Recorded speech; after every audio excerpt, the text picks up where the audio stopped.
11, you got a pretty big audience. It's live in the U.S. It's going live to Japan. Apollo 11, this is Houston, over. We were fortunate enough to come along at the right timing. It's a beautiful sight.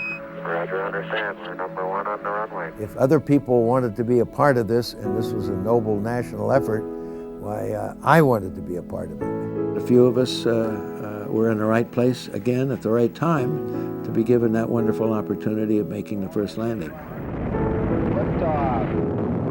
Timing is everything. Timing, again, I knew how to intercept airplanes in the air, but what we didn't know in 1960 was how to rendezvous in space. He had a nickname, Dr. Rendezvous. He loves to talk about technical stuff, particularly rendezvous. I mean, he'll get this orbit going this way and that orbit going the other way. Buzz was our MIT scientist pilot. He was smart, he was inventive, he was absolutely certain he could do it better, way better. And that's why I'm doing all the things that I can Appreciate the great show. to try and improve with my talents. One of the prime drivers of humanity, and that's to gradually, purposefully expand our presence out into the solar system. I envision an opportunity for everyone here, or at least our children, to visit space personally. Dr. Aldrin has always been an explorer. He has ventured off-world twice. It's fascinating to participate in deep-sea submergent voyages by human beings. And that's why I volunteered and enjoyed a submersible trip down to see the Titanic. That's why I went on voyages to the North Pole, because the people who conduct these type trips will also be typical of the organizations that allow you, other human beings, to be able to go into orbit. And that, I think, is the key to our future. Suborbital flights, orbital flights. We need to lay the groundwork for that. Why? Because it's the way we're going to get back to the moon. 40 feet down, 2.5. Being on the right side of Neil in that lunar module, when we shut the engine down, we realized that we had made it. He was the first astronaut to support the space tourism movement. He has also made significant contributions to this country and to the people of the Earth through his innovative design achievements. It will take a partnership between NASA and the private sector to successfully develop this space tourism industry.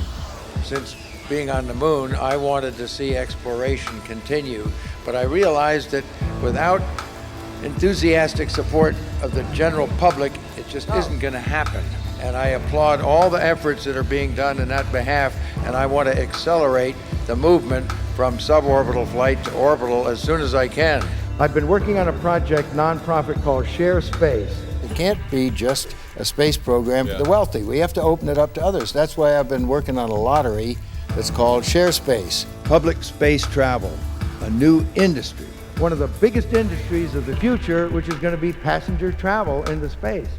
It was a little amazing to watch the Russians be out there welcoming an American tourist while our own bureaucracy was rejecting the idea. Absolutely, Newt. The taxpayers have been paying for this space program for a long time. It's about time that the private citizen had an opportunity to be able to share in these wonderful experiences. I know probably some version of what you're discussing eventually will come to pass. Yes, well, that's the way we're going to get back to the moon and onto Mars. Buzz, if you had the chance, would you go to Mars if you could, or even back to the moon? You want me to really be honest with you? Yeah, go ahead. I would go back to the moon, but going to Mars, that's a long duration type mission. I recently wrote a book called The Return. It's a techno-thriller. Techno-thriller. And it's based on some of your experiences? No, it's based on what I think should happen. What should happen? We need to start flying private citizens in space. What this book does is it makes a real person out of the person who was on a pedestal. Things that I've experienced in my life, the house that I grew up in, the airplane that I first had a flight in. I'm Lieutenant Aldrin. I just got down off my 56th mission. I'm stationed here at an advanced base in Korea. We hope that it'll inspire a lot of young people to think about their education and how that can contribute to world conditions, to technology, math, and to their own futures. Mars, how doable is that? human beings will go to Mars. Human beings will go to the far reaches. At some point, human beings will journey to the stars. I think it's very crucial when we think about going to Mars that we think very carefully and commit ourselves to a growing permanence. Going to Mars is going to be a very expensive proposition unless we're willing to commit to a permanent settlement that increases in size. That's why we need to send humans there, because it is beyond question the most likely permanent off-planet site for colonization for survival of the species. I hope that you're successful. I hope we get a next generation of space travel, and I hope that every one of us has a chance to go into space. Colonel Aldrin, thank you very much for being with us. Thanks, Buzz. Thanks for joining. Pleasure to be with you, Larry. Buzz Aldrin, good guy, good friend. Second man on the moon. I really want to start out right up front, not thanking Tsiolkovsky and Oberth and Goddard, but thanking my wife Lois for coming into my life 20 years ago. I married a rocket man, and these past 20 years, I feel like I've taken a journey to the stars. And if Buzz gets his way, look out, Generation Space, because your trip to the stars is just about to begin. So, here it is. You got your white gloves on. What a privilege to get close to it again. Well, it's been a long time since I've seen this piece of rock. 5 inches away from the moon again. Buzz, this is Houston. It's about time for you to start your EVA closeout activities. A lot of people would like to think that astronauts fit into one particular mold. And you're cleared for takeoff. But that's not really the case. 0 hour, 9 a.m. I'm a rocket man, and I think it's gonna be a long, long time. Long, long time. Buzz Aldrin, ladies and gentlemen! Check it out, I was here with none other than my main man, Buzz Aldrin. What was it like not being the first man on the moon? Was you ever jealous of Louis Armstrong? And how fast is the Saturn V rocket? How many miles an hour are we talking? We were doing about 2 inches per gallon. Right. I had to teach this guy an awful lot, you know. My cousin, Buzz Lightyear. He's a hero you've all read about in the history books. Schools in Virginia and Illinois bear his name. Gentlemen, I'd like you to meet Buzz Aldrin, the second man on the moon. Second comes right after first. I brought you a little piece of the moon. Oh, yeah. I can't imagine that experience.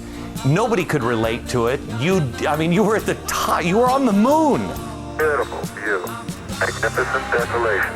Buzz Aldrin, the second man to walk on the moon, said magnificent desolation. It's an oxymoron.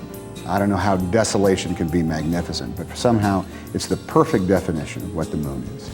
There was a satisfaction, a sense of achievement, a sense of significance. Those millions of people around the world witnessed, they participated in a degree in that lunar landing. That's the value, because their lives were enhanced. We feel that this stands as a symbol of the insatiable curiosity of all mankind to explore the unknown. We were certainly on the right track when we took this commitment to go to the moon.